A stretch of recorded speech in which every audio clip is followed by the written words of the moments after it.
Bom, então em 2008 eu pensei em começar a fazer grafite, mas eu não conhecia ninguém e assim,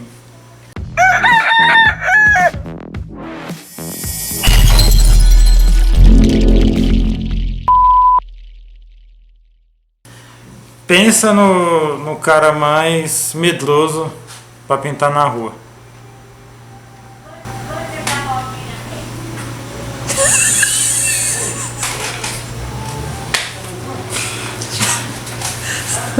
Pensa no cara mais medroso para pintar na rua. Pensou?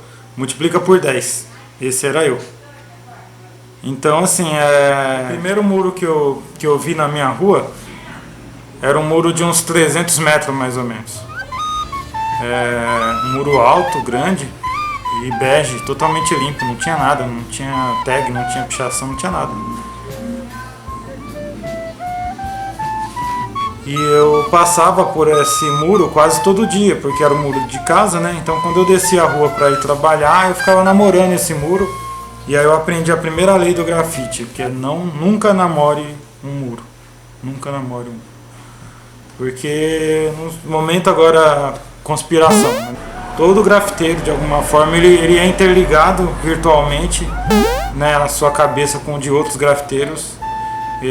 E todo mundo que teoricamente trabalha na rua. Então se você namora um muro, essa mensagem ela vai para outras cabeças e aí todo mundo teoricamente começa a saber desse muro.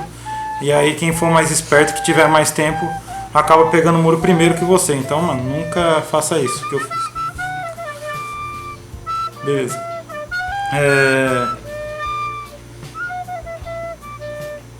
Então eu namorei esse muro por semanas antes de começar a pintar. Até que no dia 27 de junho de 2009, eu falei, eu vou pintar esse muro. Era um domingo, e aí eu falei, vou pintar. Só que, mano, eu não tinha autorização, claro, né? E também não tinha tinta. E aí eu acabei usando uma tinta marfim, que tava dando sopa lá na edícula que eu morava com a minha esposa. Que era uma tinta que eu tinha comprado inicialmente para pintar o portão. E aí eu não terminei de pintar o portão e sobrou tinta lá e corante, né, de bisnaga. E aí eu peguei o marfim, coloquei umas bisnagas de corante azul e peguei uma garrafa de tinta azul e uma garrafa de marfim. E falei, vou pintar. E aí por que eu peguei só 2 garrafas? Porque o medo de rodar era tão grande que eu falei, mano, se os homens aparecer, se sujar pra mim, é mais fácil de eu sair correndo, entendeu? Então o meu trampo, ele não começou monocromático porque eu pensei e falei, vai ser o meu estilo. Eu nem imaginava que estilo que eu ia fazer na verdade, eu só queria pintar na rua. Porque a única referência que eu tinha era os Gêmeos. E tem uma outra história que eu ia contar, que foi qual foi a minha pré-experiência para ir para a parede, né? Na rua de fato. Porque esse dia 27 de junho marca o primeiro dia que eu consegui sair de casa para pintar mesmo. Mas eu acredito que uma semana antes eu tentei pintar no quintal com spray. E aí eu fui lá na Galeria do Rock em São Paulo, comprei na época umas latas que tipo na época custavam uns 15, 10 reais, que na época já era um preço meio salgado já. Mas era lata importada e tal. E cheguei pro vendedor e falei, mano, você me arruma aí uns bicos tal, que faz traço fino, que faz traço médio, traço grosso. E mesmo sentindo do vendedor uma certa indiferença assim, em relação à minha pessoa, né? Ele me vendeu de boa os materiais que eu pedi, porque eu imagino também o impacto que foi para ele também ter alguém como eu procurando comprar spray. Por quê?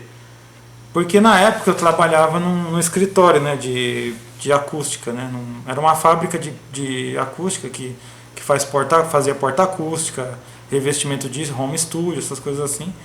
E o meu uniforme, praticamente, de todos os dias era o quê? Era camisa polo, calça jeans e sapato social.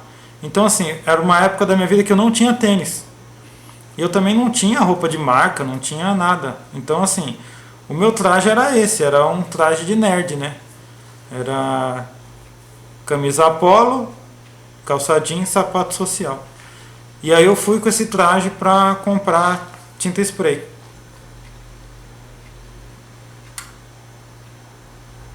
Então, Ih, cara, me perdi. Ah, tá. Então, quando eu comprei esse material, eu comprei também um zine dos Gêmeos também, na época, porque eu falei, mano, agora que eu já tenho todo o material, eu vou chegar em casa, eu vou falar, nossa, eu vou fazer um bagulho da hora, eu já sei, já comprei spray, já comprei bico que faz traço fino, traço grosso, eu vou chegar em casa, vou fazer um trampo maravilhoso. E aí eu cheguei em casa e eu fiz isso aí que eu tô mostrando pra vocês. E foi um trampo assim decepcionante, porque quando eu trocava o bico do spray, o traço ficava tipo com uns 3 centímetros. E aí eu imaginava, não, isso aqui deve ser o fat cap, alguma coisa assim do tipo. Aí quando eu colocava outro bico, 3 centímetros também. Basicamente todos os caps que eu colocava na lata davam o mesmo traço. Porque eu não tinha técnica, eu não sabia usar, não sabia os macetes, não sabia que dava para tirar a pressão da lata, não sabia o esquema do plastiquinho, da agulha, de uma par de coisa que eu sei hoje que na época eu não tinha a menor ideia como funcionava, né? Então eu fiquei tão puto de ter feito um negócio tão ruim, que na outra semana eu fui pra parede com pincel mesmo. Falei, já que eu não sei usar spray, eu vou com pincel mesmo. E aí foi que eu fui com pincel pra parede e fiz meu primeiro trampo, que é esse aí. Só que tem um detalhe, como vocês devem perceber. O muro que eu já estava namorando, há algumas semanas, ele foi totalmente pichado, né? Um pichador chamado Neps escreveu no muro, Neps ama Val. E cada letra dele tinha mais ou menos 20 centímetros ou 30 centímetros. E eu não tinha outra alternativa, não tinha outro muro. Não tinha outro muro que estrategicamente para mim fosse viável pintar, que fosse mais perto de casa e tal, para conseguir entrar correndo. E aí foi assim mesmo que eu cheguei, né? E aí, então, aí eu cheguei nesse muro, não sabia dessa história de atravessar e tal, da relação do picho com o grafite, que depois eu acabei, né, tendo compreensão e tal. E comecei a interagir com o picho do Neps. Comecei a fazer o peixe comendo as letras dele, hora passando por trás, né, hora interagindo. De modo que assim, eu sentia que as pessoas me viam pintando, mas elas não sabiam o que eu estava fazendo. E para ajudar, o muro ele era de frente de um monte de sobrado, cujo todas as janelas do quarto estavam voltadas para o muro. Então, com 10 minutos que eu estava pintando, já chegou um tiozinho e falou: nossa, moço, que legal, você tem autorização para pintar? Você vai pintar o muro inteiro? Falei: tenho sim, tem autorização, né? Tem autorização de Deus, né? E tal, pá. E aí comecei a fazer, mas assim, eu não tinha sketch, eu não tinha desenho, eu simplesmente não sabia o que eu ia pintar, pra vocês terem uma ideia. E aí saiu um boneco segurando uns peixes, né? Em 2008 eu acabei quebrando um pouco com essa ideia da metodologia, quando eu percebi que a pintura da tela, na verdade, ela resumia todo um processo e não cabia mais a criatividade no final. Tipo, quando eu comecei a pintar, quando o processo inteiro culminava numa tela, eu simplesmente já estava só copiando uma ideia que eu já tinha começado lá atrás. E já não tinha muito sentido, porque era um negócio muito chato, porque tudo tinha uma explicação, tudo tinha um porquê. Foi uma época que se alguém perguntasse pra mim o porquê da minha tela, eu teria tudo na ponta da língua, entendeu? Então assim, isso tudo foi me enchendo muito, O grafite, para mim, de alguma forma, ele sinalizou essa ideia de tentar desvincular desse processo metódico, né? De deixar, de alguma forma, a arte fluir sem essa amarração toda de um racional, entendeu, no meio. Uma tela que acaba ilustrando esse processo de quebra, né, de ruptura, que eu achava que era surrealista, até achava que não era nada, foi a tela que eu estou colocando aqui para vocês verem, que chama O Circo, que é uma tela que eu comecei pintando do nada, tipo, sem estudo. Eu não queria simplesmente nada com essa tela no sentido de expressão, assim, tipo, eu queria me expressar, mas ela não estava amarrada a nenhum texto, não estava amarrada a nenhum sentido. Eu simplesmente fui colocando os personagens e deixei fluir. Na verdade, essa tela representou para mim uma diferença mesmo, né? Uma diferença de pensamento, né? Eu lembro que na época eu estava começando a estudar Hieronymus Bosch e pensei comigo, nossa, eu preciso quebrar com essa coisa do surrealismo e tentar propor alguma identidade nova, alguma coisa assim. E aí eu comecei pintando o primeiro personagem dessa tela, tipo, sem estudo, sem nada, que foi um personagem que saiu bem dark, bem, né, contraste de luz e sombra, bem forte e tal. E aí na sequência comecei a encaixar outros personagens sem estudo prévio, e o quadro começou a ficar extremamente colorido. Na época eu coloquei minha cachorra também passando na frente dando um pulo, fiz eu dando um beijo na minha esposa, fiz um homem com cabeça de fábrica, e eu deixei fluindo a imaginação no momento que eu pintava. Eu não deixei amarrado como ficava há 10 anos atrás, né? Tipo, eu não deixei o meu pensamento ficar amarrado a uma metodologia como aconteceu de 98 até 2008. Então essa tela ela foi uma ruptura de pensamento que eu levei para o grafite, que era necessário também, né, por um lado. Porque eu também não sabia dessa cultura do grafite, do sketch, de você pegar um desenho no caderno e depois reproduzir na parede. Como eu não vim do grafite, eu não tinha essa noção também, né? Mas eu sabia que de alguma forma eu teria que quebrar isso daí para pintar na rua. E assim foi. E aí eu não sei se por medo, não sei por tensão, não sei por, sei lá. A primeira imagem que me veio na cabeça foi essa imagem desse personagem segurando um peixe na corrente, interagindo com o picho do Neps. E aí na sequência, como o muro era muito grande, todo domingo, que era o único dia que eu conseguia pintar, eu voltava para esse muro, pintando um pedaço diferente, interagindo com um pedaço diferente do picho do Neps, e na verdade experimentando cores, formas, e foi aí nesse período que acabou nascendo a maior parte dos meus personagens, e foi meio que se moldando uma forma diferente de trampo, assim, né? Que era bem diferente do que eu fazia na época que eu achava que eu era surrealista, né?